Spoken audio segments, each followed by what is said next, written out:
12 के विद्यार्थियों को मेरे चैनल अशोक कुमार नरवर में नमस्कार। मैं आपका बहुत बहुत स्वागत करता हूं। मैं आपका मित्र अशोक नरवर। आज मैं आपको गणेश वंदना की व्याख्या और ये वंदना का जो कवित्व है इसको पढ़कर बताऊंगा।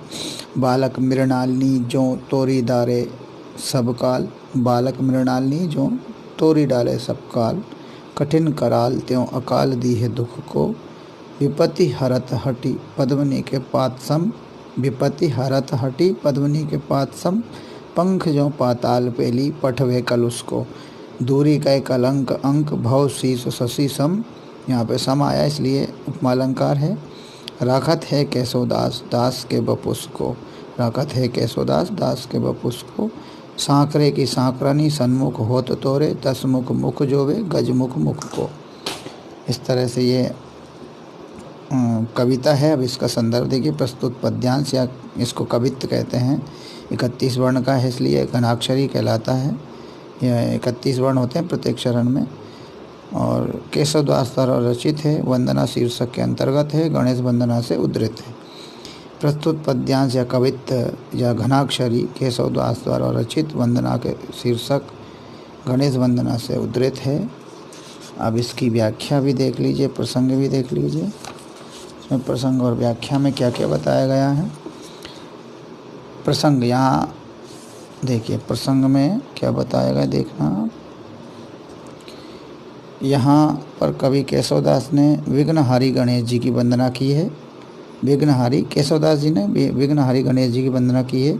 कवि कहते हैं कि जैसे बालक कमल की डाल को किसी भी समय आसानी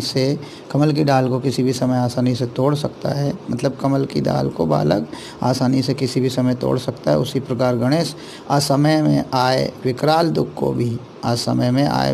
को भी गणेश दूर कर देते हैं। जैसे कमल के पत्ते पानी में फैली कीचड़ को नीचे गिरा देते हैं, कमल के पत्ते पानी में फैली कीचड़ को नीचे भेज देते हैं और स्वयं स्वच्छ होकर ऊपर रहते हैं, उसी प्रकार गणेश हर विपत्ति को दूर कर देते हैं। जिस प्रकार चंद्रमा को निष्कलंक कर शिव जी ने अपने शीश पर धारण किया, उसी प्रकार गणेश जी अपने दास को कलंक रहित कर पवित्र कर देते हैं। गणेश जी बंधन से अपने दास को मुक्त कर देते हैं। रावण भी गणेश जी के मुख की तरफ देखकर अपनी बाधाओं को दूर करने की आशा रखता है। काव्य सौंदर्य में है भक्ति रस का प्रयोग हुआ है, अनुप्रास उत्प्रेक्षा और उपमा अलंकार का प्रयोग हुआ है।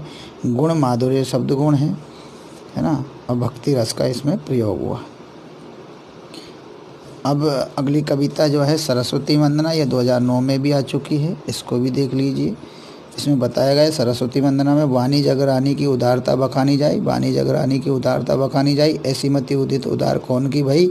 यह भी कवित्व है, घनाक्षरी है।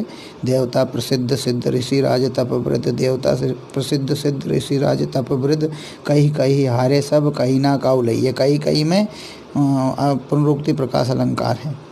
भावी भूत वर्तमान जगत बखानत है, भावी भूत वर्तमान जगत बखानत है। केशवदास क्यों ना बखानी काहू पे गई, केशवदास क्यों ना बखानी काहू पे गई। पति वर्णे 4 मुख, पूत वर्णे 5 मुख, नाती वर्णे 6 मुख, तदपि नई में भी पुनरुक्ति प्रकाश है।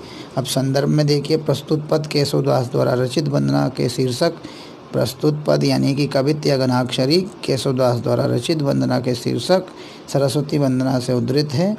अब यहाँ पर प्रसंग देखिए। यहाँ पर कवि ने सरस्वती की उदारता का वर्णन किया है। बिल्कुल आसान दिया। यहाँ पर कवि ने सरस्वती की उदारता का वर्णन किया है। यहाँ पर कवि केशवदास ने सरस्वती की उदारता का वर्णन किया है। कवि कहता है कि जगत में पूज्य सरस्वती की उदारता का वर्णन नहीं किया जा सकता, मतलब जगत में जो पूज्य सरस्वती माँ है उनकी उदारता का, उनकी दया का वर्णन नहीं किया जा सकता। संसार में ऐसी श्रेष्ठ बुद्धि किसी में नहीं है जो उनकी उदारता का वर्णन कर सके। देवता सिद्ध मुनि श्रेष्ठ तपस्वी सभी कह कर हार गए, लेकिन कोई भी उनकी उदारता का वर्णन नहीं कर सका। भूत वर्तमान और भविष्य जानने वाले सभी ने वर्णन किया, लेकिन केशवदास कहते हैं कि कोई भी सरस्वती की दया या उदारता का वर्णन नहीं कर सका।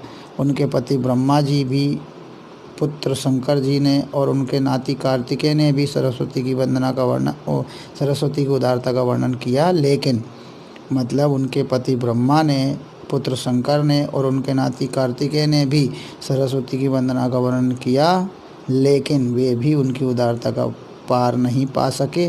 शंकर जी का जन्म ब्रह्मा जी की बहू से होने के कारण उनको पुत्र कहा गया और कार्तिकेय शिव जी के पुत्र होने के नाते सरस्वती के नाती हुए।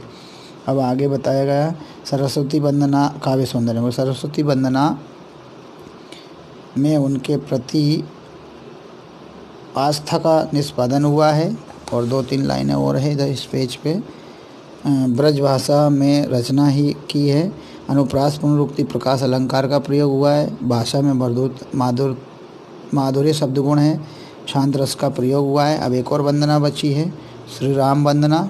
ये भी देख लेते हैं कि परीक्षा के उद्देश्य से ये भी अच्छी है। श्री राम वंदना पूर्ण पुराण अरु पुरुष पुराण परिपूर्ण, बतावे ना बतावे और उक्ति को, दर्शन देत जिन्हें दर्शन समझे ना, नेति नेति कहे वेद छाड़ी भेद जुक्ति को, नेति नेति कहे वेद छाड़ी भेद जुगति को, जानी यह केशवदास अनुदित राम राम रटत रहत ना डरत पुनरुक्ति को, रूप देही अणिमाही गुण देही गरिमाही भक्ति देही महिमाही नाम देही मुक्ति को। इस तरह से उन्होंने अब कविता रूप घनाक्षरी की लिखी है, कवित्व की। इसका संदर्भ देखिए। संदर्भ में लिखा उन्होंने, प्रस्तुत जो कवित्व है या घनाक्षरी है या पद्यांश है केशवदास द्वारा रचित वंदना के शीर्षक श्री राम वंदना से लिया गया है। यहाँ पर कवि ने राम की वंदना का वर्णन किया है।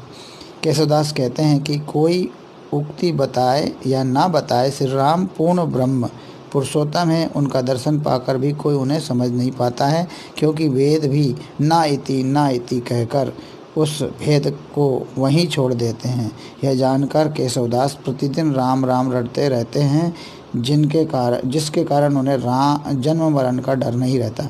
जिसके कारण मतलब राम राम रटते रहते हैं, जिसके कारण उन्हें जन्म मरण का डर नहीं रहता, क्योंकि राम राम रटने से जन्म मरण से मुक्ति मिल जाती है। श्री राम का रूप अणिमा सिद्धि सूक्ष्मता प्रदान करता है। उनका गुण गरिमा सिद्धि यानी गुरुत्व प्रदान करता है। उनकी भक्ति महिमा बड़प्पन सिद्धि प्रदान करता है और उनका नाम मुक्ति प्रदान करता है। अब काव्य सौंदर्य, श्री राम की महानता का बड़ा विशद वर्णन है।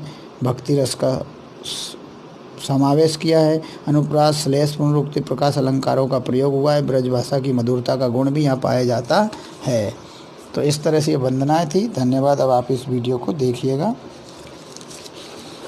प्रश्न उत्तर और देख लीजिए, ये और पढ़ ही देता हूँ मैं। तो केशवदास के प्रश्न उत्तर हैं, तो इसमें तो छोड़िए अब आप।